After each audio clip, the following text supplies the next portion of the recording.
The content in this magazine could contain references of topics and difficult subject matter that may be triggering. Please honor yourself, inner knowing, and proceed with whatever help or guidance you feel is intuitively aligned.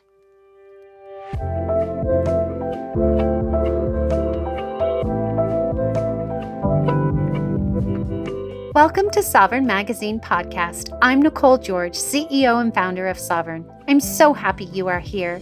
We are the magazine podcast and community guiding 5 million women to their sovereign selves. From heart-led conversations to magical meditations, our inspiring guests will show you how they can help you step into your sovereign self.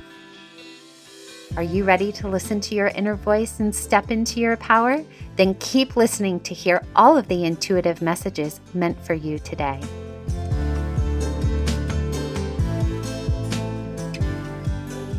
Hello! Today I have the absolute pleasure of connecting with Rachel Kalb, one of our amazing contributors. She is a visionary entrepreneur and the founder of Body, Mind, Spirit World, which is a global platform for transformational coaches and wellness entrepreneurs. She has an MBA, but she combines it with wellness, business growth, and she's done some tech startup stuff. And that has created a blended transformation between this wellness world and tech, which is incredible. She is a conscious leader and empowers entrepreneurs to grow their impact while living a life full of freedom, purpose, and balance. Welcome, Rachel. Thank you so much. So good to Oh, be here. I'm so excited that you're here today because you are going to be talking about some really impactful things today. So, our topic today is learning to forgive and forget, which is our theme for our June new moon issue. And in your article, Anchored by Love Finding My Strength in Single Motherhood, you provide a powerful reflection on your own resiliency, healing journey, and the transformative power that you had through forgiveness. And you really took us through this raw reality of what single motherhood to twins, by the way, navigating heartbreak, financial struggles, and even the toll of some resentment that it had on you, right? And what really stood out for me in your article was how you took forgiveness not only of others, but of yourself and turned that into a powerful tool for yourself. For those who have not read your article yet, so go ahead and do that if you haven't, why don't you recap that journey a little bit for us so that everyone can get up to speed? Thank you so much for that introduction. Really, I found myself at 38, a single mom, twin newborn babies, and kind of at this crossroad where I knew that I was given these babies for a purpose and it was my job to raise incredible humans, and that part of that process was that I really needed to figure it out. How am I gonna do this? How am I gonna do this alone? And it actually gave me a lot of strength. I think in that moment, I could have probably sunk into some despair. And I'm sure I had moments of sleep deprivation and tears and disparity. But more than that, it lit a fire in me of survival. Now I'm so motivated to not only be the best mother to these two babies that I can be, but to lift myself and rise in this process. And that it was time for major transformation and shift in order for that to happen. And, I think we all possess that fire, that strength that sometimes we don't know that we're even capable of until tragedy strikes or we find ourselves in a tough situation or a place that we need to get out of or heal from. And that was definitely the case for me. I could sink or swim. That was, a choice. And I wasn't going to sink. And so I really chose in that moment to go back to school. I had been doing something that was getting me by as a free spirit. I was a massage therapist for 20 years, which I absolutely loved. But I knew that to raise those children and to get ahead, I needed to really dig deep and find myself, find my skills, find my strength, my courage, and really use this incredible tool that is our mind, you know? And that really gave me the impetus to just go back and find what I love to do and also learn about my own gifts, like tap back into what am I really good at? What is my zone of genius? What do I love to do? But definitely it was that survival instinct that I think pushed me to get back out there and, get an MBA, go to school. And I had no idea where that was going to lead me. I just knew that that was something available to me, that I could go back to school and that there was programs like grants and scholarships and programs for mothers. And I learned how to really tap into the resources that are out there for not only just mothers, but women. And I didn't know what existed. And so it was so great to learn and tap into these resources available to us to get ahead in the world or to dig ourselves out of a hole, because no matter what, we probably find ourselves in some sort of hole at some point or another with our career or in our relationships or with money, right? Yeah. You talk about in your article the same thing that you were just mentioning, that forgiveness became a lifeline for you. When was that moment that you realized that holding on to like the fear, the anger, all of that, like that you needed to choose to let go and that kind of became that fuel and fire within you? I realized when my health was suffering, my self-care was suffering, that I was taking care of others and I was working really hard to get ahead in my career and my education and just keep putting one foot in front of the other. Throughout this process, we even lost our home in a fire suddenly, me and the twins, and it was like a series of sort of things happening that, I can look back at and say they were actually a blessing to get me to where I am today. But I realized that by holding on to any amount of anger, resentment, any victim mentality was actually a disservice to my own mental health, my physical health, my emotional well-being, which affects everybody around me, especially my children, right? But it took many years to the point of burnout, to the point of not really caring as much, to the point of feeling sad, feeling depressed, feeling depleted and completely burnt out, to really take that look and say, this is not just about self care. This is not just about I need to go take better care of my body or eat differently. Those, of course, were factors, but it was really understanding that by holding anger, by holding resentment, by not letting go, by not forgiving anything that had happened, not even just a person, the situations, even letting go of the past, forgiving, being able to forgive the past, being able to forgive the previous story that I was telling myself, that I was holding on to.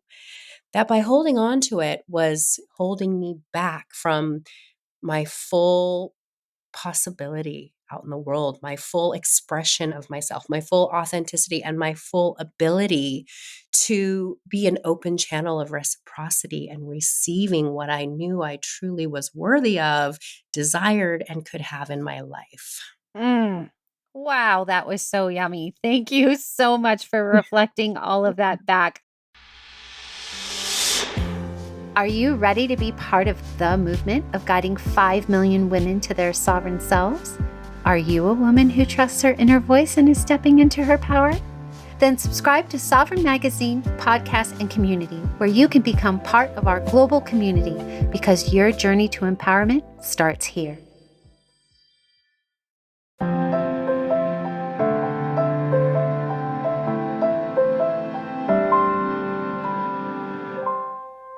I would love to move into our special segment called Steps to Your Sovereign Self, where we have our guests really show us how they do life or how they do business. And today you're going to show us how you created rituals and habits for yourself to reset your nervous system. So, for anyone, mom, single mom, working mom, anybody who's just feeling burned out and really needing a reset, Rachel's going to take you through some simple healing rituals that she has done herself to recalibrate her nervous system. So get ready, whatever you need to do to get yourself ready, whether that's sit down for the one moment you've sat down today, get a candle, get a journal pen, whatever that is. Go ahead.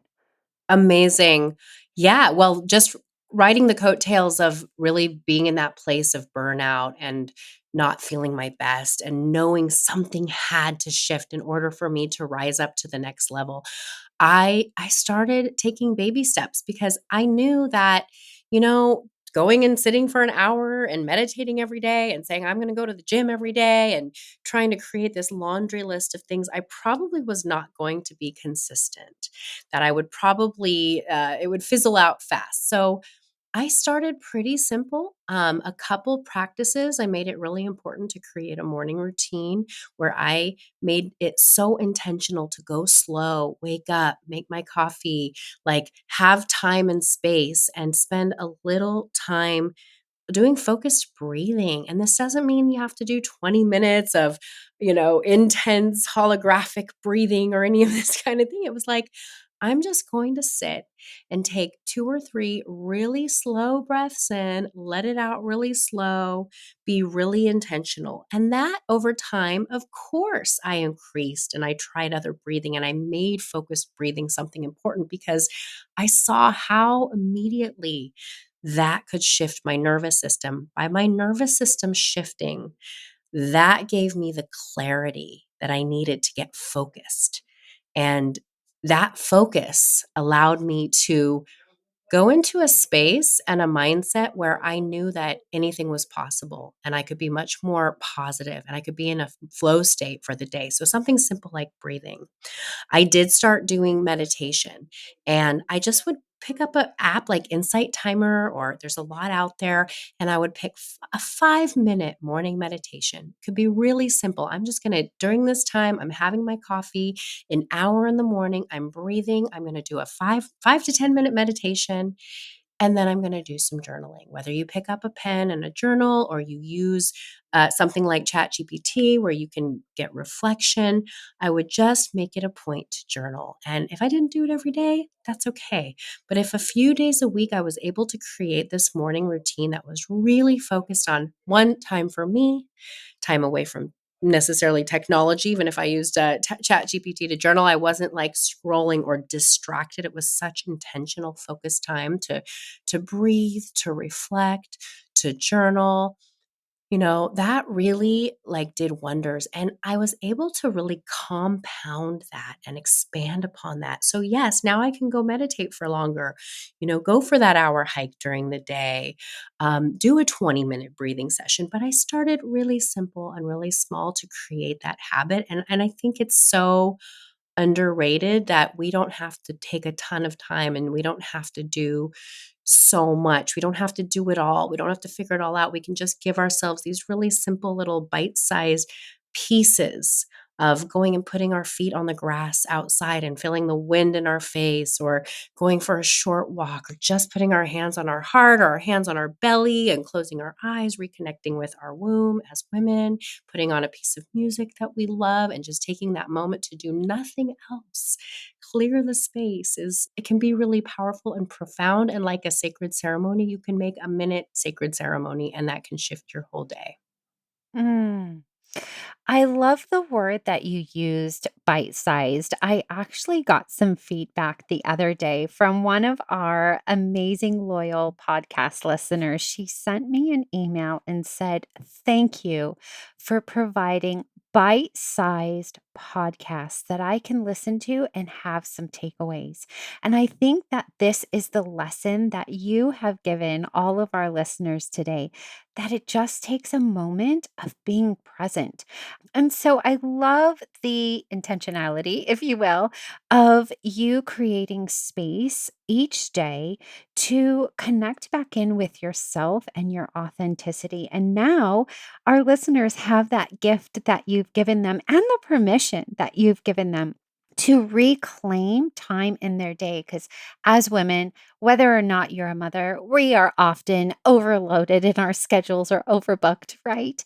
And so now, hopefully, you have some tools to take away today to create some space and some, conscious forgiveness for yourself for overbooking your schedule and learning to say no and all of that. I love that, what you said about forgiveness. I think it's so easy for us to say, I didn't do that, or I didn't get everything done on my list, or I was supposed to, or I should have. But like having that forgiveness and giving us that space and knowing that that is not only okay, but necessary.